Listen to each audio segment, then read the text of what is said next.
If people don't have cash and they can't go to the ATM and the banks don't work and everything is controlled by computers and the computer system is down and you can't get money, then how are people going to trade? And I'm thinking, well, this is why I have silver in my house. This is Kaiser Johnson with Liberty and Finance, and these are the Miles Franklin weekly specials for June 17th through June 24th, 2024, while supplies last. First, we feature Ital Preziosi silver kilo bars at just $1.79 over spot per ounce. We also have a highly limited supply of 1/10-ounce Platinum Britannia at $59 over melt.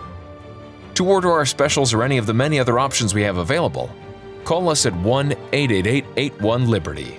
That's 1-888-815-4237. We're available after hours and on weekends, and we look forward to speaking with you. Hey everyone, this is Elijah K. Johnson with Liberty and Finance. And back with us today is our good friend Rafi Farber from the Endgame Investor, now on Substack. Rafi, thank you so much for joining us today. Thanks for having me back again, Elijah. It's always a pleasure to speak with you. Well, it's great to speak to you. I'm glad you're alive and well there in the state of Israel. It seems like things are really heating up there, unfortunately.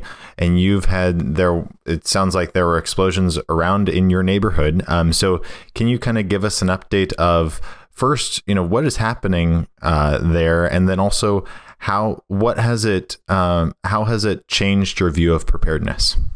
I don't think it's changed it as much as it's made it a lot more real and had me consider paths that are obvious that I didn't really look at so deeply because they just don't come to mind until they're imminent.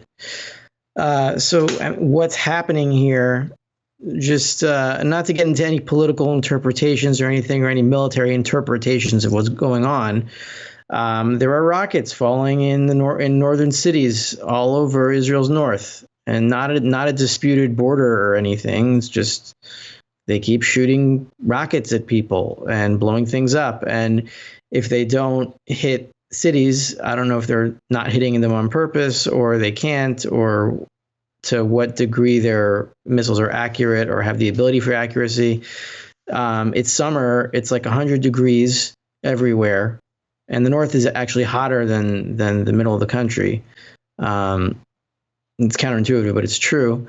So if they hit an open field, then the cities nearby are threatened with fire, and you can burn down a whole city that way. So it doesn't even matter if they hit anything directly; they will cause fires. And ironically, the Iron Dome system, which is meant to explode missiles in the air and keep them from hitting, it spreads out the fire to a wider area and makes the fires even more difficult to handle when the missiles actually fall. So we've had to deal with that. We haven't had direct hits in the city. We've had shrapnel hit once the rockets have been neutralized in the air, and shrapnel falls places and it hits things and it can kill people.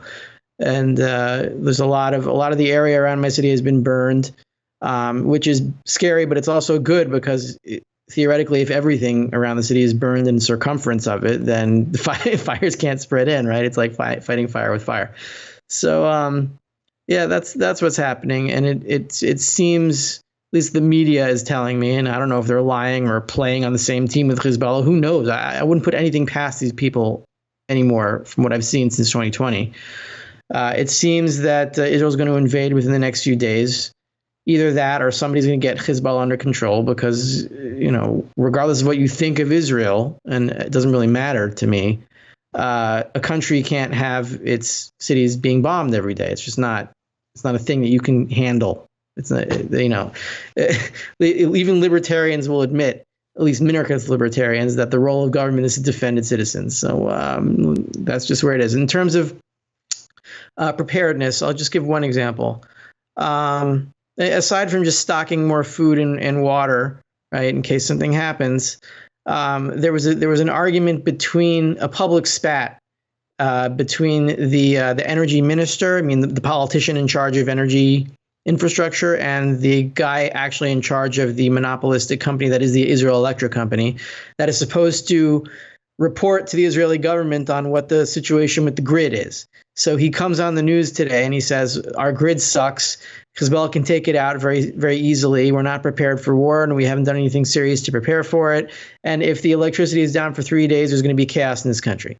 And I'm thinking, well, I could survive electricity without 3 days of electricity. But then I'm thinking, well, yeah, I mean, I have cash, I have silver coins. If people don't have cash and they can't go to the ATM and the banks don't work and everything is controlled by computers and the computer system is down and you can't get money, then how are people going to trade? And I'm thinking, well, this is why I have silver in my house. What's one of the reasons.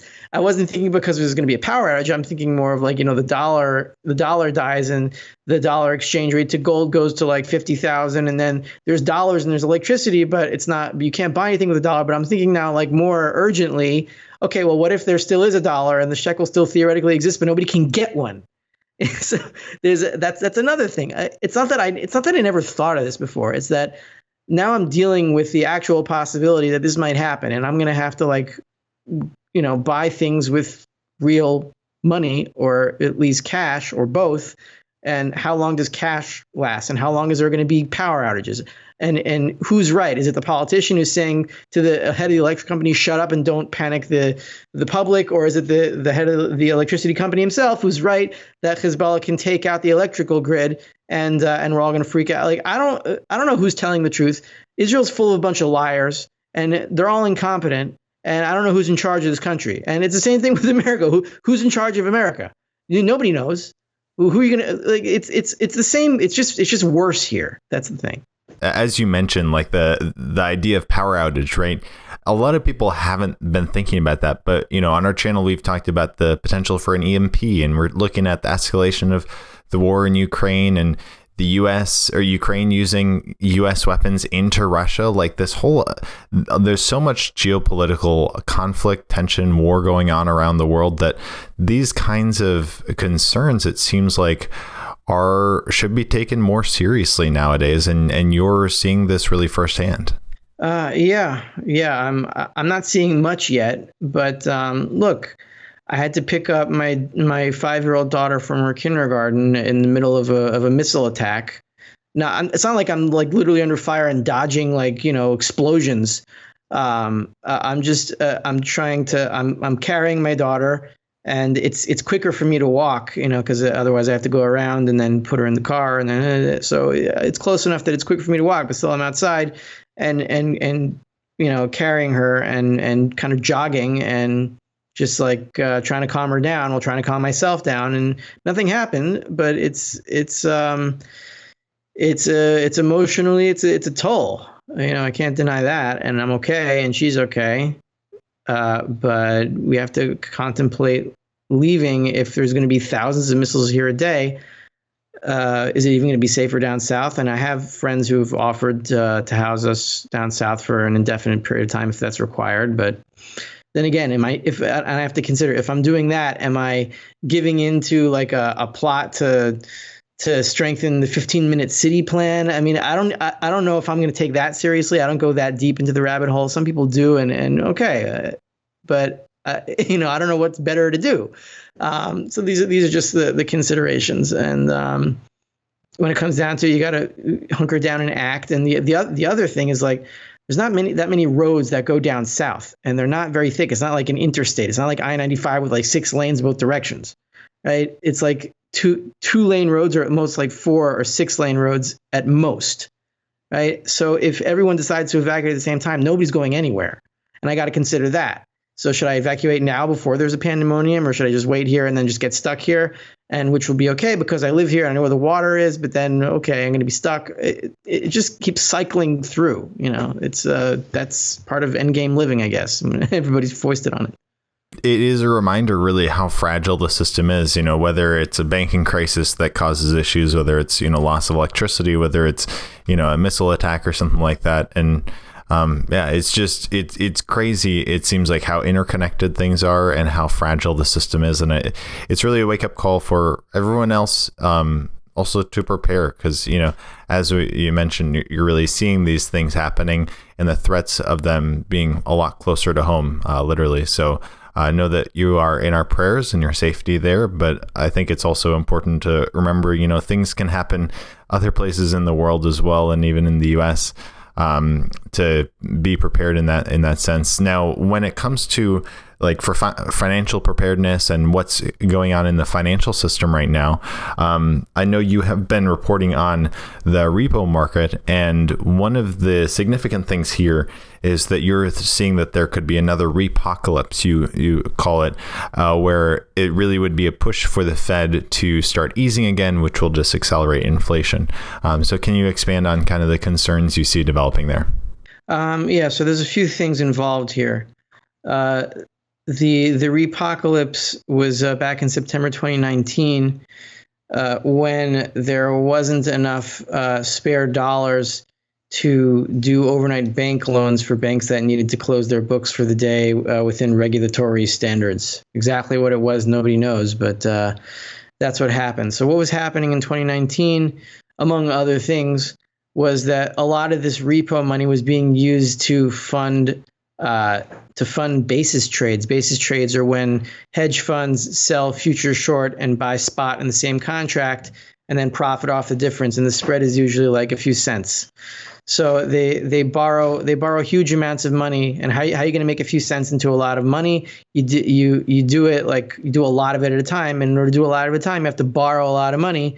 And there's a lot of money in the repo market, so they borrow that money overnight. They use it to fund their short positions in futures, and then they buy the spot, and then they profit, and then they borrow the money again the next night. So that saturates the repo market, right? It's being used not necessarily for banks that need the cash to close regulatory standards. According to regulatory standards, it's being used by hedge funds, right, to profit, to collect pennies in front of a steamroller, proverbially, as the saying goes. So now we're seeing in September 2019 they spiked. The basis trade got really popular in different notes. I think it was 2-year notes, whatever maturity is, doesn't matter. So now that same thing is happening again, with the basis trade and I think it's in the 5-year and the 2-year note simultaneously. And there's these record amount of short positions, and those are being funded through the repo market, just like in 2019. At the same time, you have QT ongoing. Maybe it's slowed down. We haven't seen it slowed down yet consistently, but they said they were going to slow it down in June, but still slow it down. It's still QT means there's fewer dollars left to as a monetary base to turn into high-powered money. So there's going to be fewer reserves, fewer dollars available. And at the same time, the basis trade is growing, and it's at new record heights. So you have more and more hedge funds borrowing from the repo market, fewer and fewer dollars available because the Fed is continuing quantitative tightening. I ran this chart. I configured a chart where I looked at the amount of repos as a proportion of the total reserves available in the banking system.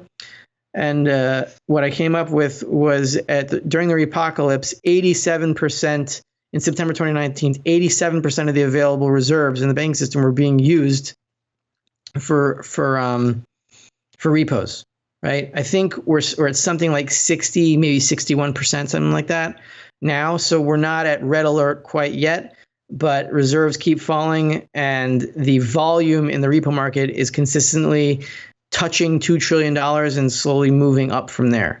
And at some point, these numbers are not going to work out. There's not going to be enough money to fund all the basis trades, plus loan to all the banks that need the money. And then there's going to be a repo crash, and rates are going to go up to like whatever they went up to in 2019, like it was like 8, 9, 10%, whatever it was. And the Fed's going to have to step in. This is just a mathematical certainty.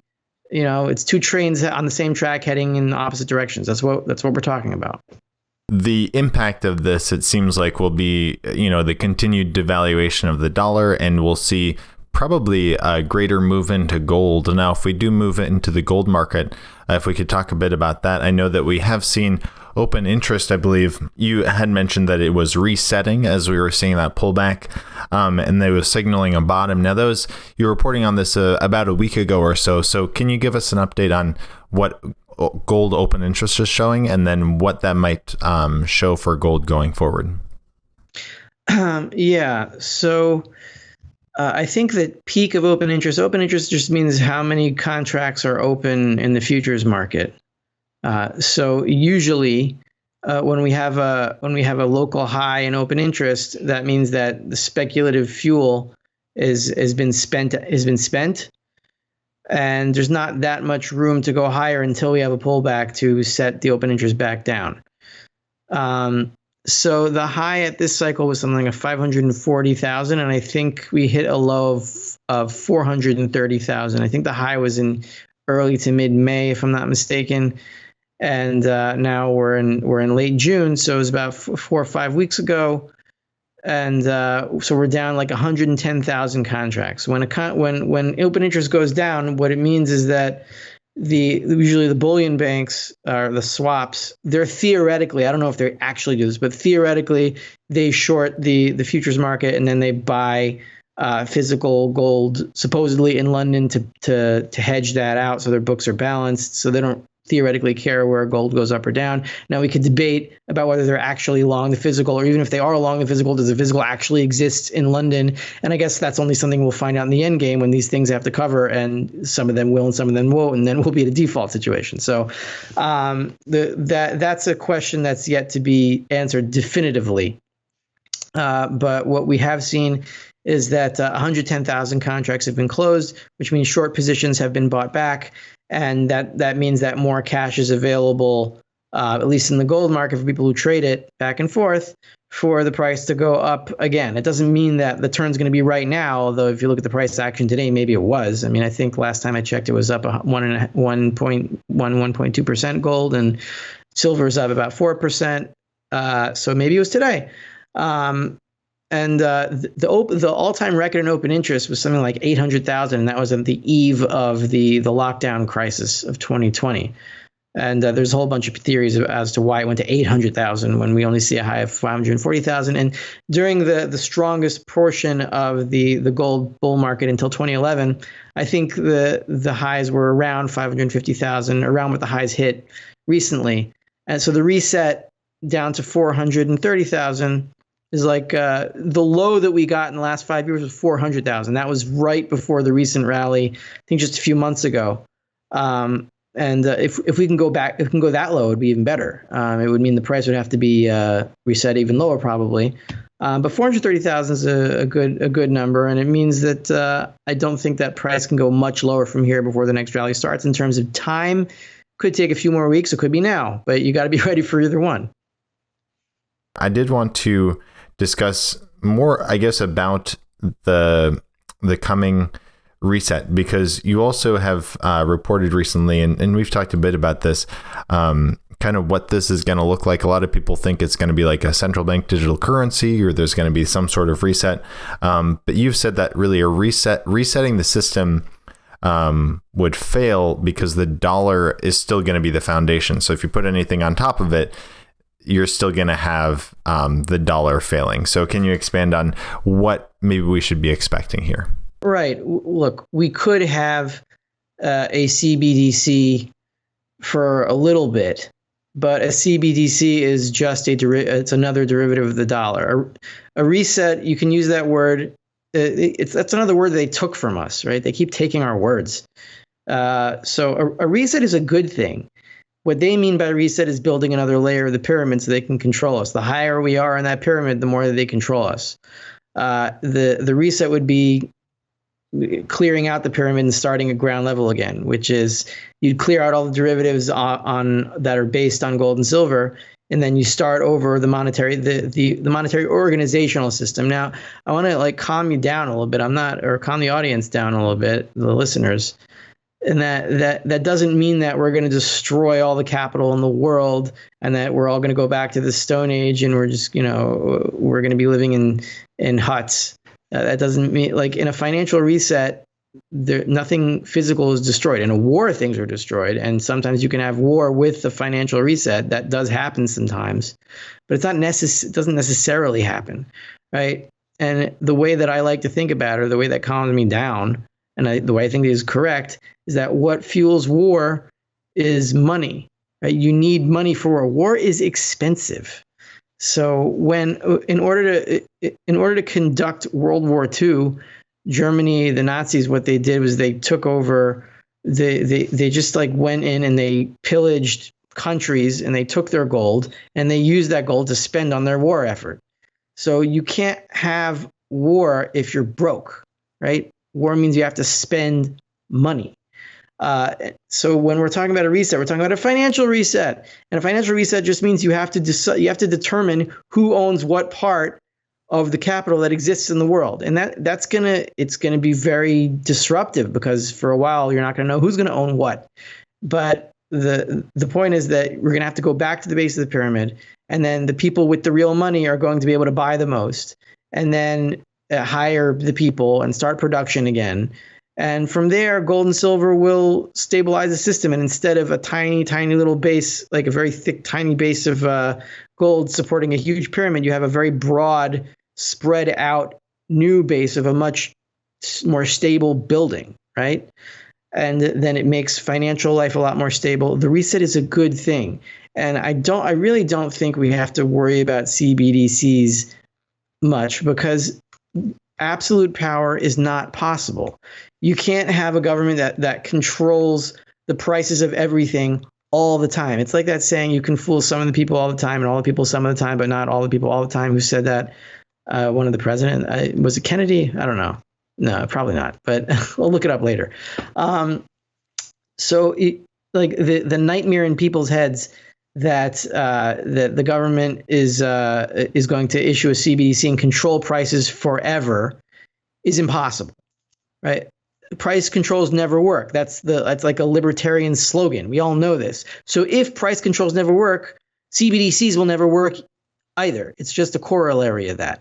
Not that they aren't trying. I'm not saying that they're not trying to take over the world and that they're not, trying absolute power. They are, but absolute power is impossible. And you have to comfort yourself in knowing that that's just the way the world works, and don't freak out in despair that they're going to win, because they can't. Before we let you go, Rafi, maybe are there any particular points of preparedness that you've been thinking more about lately, or some new insights that you think our viewers would like to know? Well, I just thought of something while you were asking the previous question, and that also has to do with power outages. We're talking about open interest and gold and GLD and gold futures. Like, if electricity is down and the internet's down, I'm not going to be able to buy and sell my positions. I won't know what the international gold price is. I won't be able to call my broker and say, sell this, or check on my gold stocks or buy if there's a dip. I'm not going to be able to do any of that. And who knows when I will be able to, and what situation I'll be in then. So, we could talk about gold derivatives for all you want, but like, when push comes to shove, you need something in your hand to give to somebody else if you want to buy food. It's really that simple. I'm not saying it's all going to be like that, but when bombs are flying over your head, you get really physical fast, and you stop thinking about, okay, well, there's a bomb on my head. What's the price of GLD? It's not something that you think about anymore. Really, the most important thing is, again, to stay calm and to keep your head together. And I guess when I was running with my daughter, carrying her when there's a siren, trying not to freak out, and then thinking about what happens if there's a power outage, really the most comforting thing in an immediate sense is that I have extra water, right? If the water goes out and I'm thirsty and it's 100 degrees outside and I don't have extra water and I just have what's in my fridge, I'm going to start losing my emotional balance and my family's going to freak out. So I have a bunch of water. And then I can think about food, later, but I have some food also, but like, have some water. And then you won't freak out when some power outage happens and you don't know why. All right. Well, Rafi, thank you so much for your time today. Again, our prayers will be with you as your country goes through this very difficult time. But we really appreciate your time. If our viewers are interested in learning more, keeping connected with you, where can they find you? Yeah, check out Substack, endgameinvestor.substack.com. As you mentioned at the beginning, you can check me out on YouTube. And Rafi Farber is my channel. I'm putting up a video today, the one just uploaded, which delayed our interview by about 5 minutes. And if you want to check out my Patreon, I put some extra stuff there. I actually found funny. I found a whole page of ancient anti-Semitic jokes by Romans. So I'll be sharing those, and they have a lot to do with money. So it's these kinds of things. I put like fun money related stuff, extra credit things. I found a fun page, so I'm going to be sharing that on Patreon, Endgame Investor. Thank you so much for joining us today, Rafi. Thanks for having me. This is Kaiser Johnson with Liberty and Finance, and these are the Miles Franklin Weekly Specials for June 17th through June 24th, 2024, while supplies last. First, we feature Ital Preziosi Silver Kilo bars at just $1.79 over spot per ounce. We also have a highly limited supply of 1/10-ounce Platinum Britannia at $59 over melt. To order our specials or any of the many other options we have available, call us at 1-888-81-LIBERTY. That's 1-888-815-4237. We're available after hours and on weekends, and we look forward to speaking with you.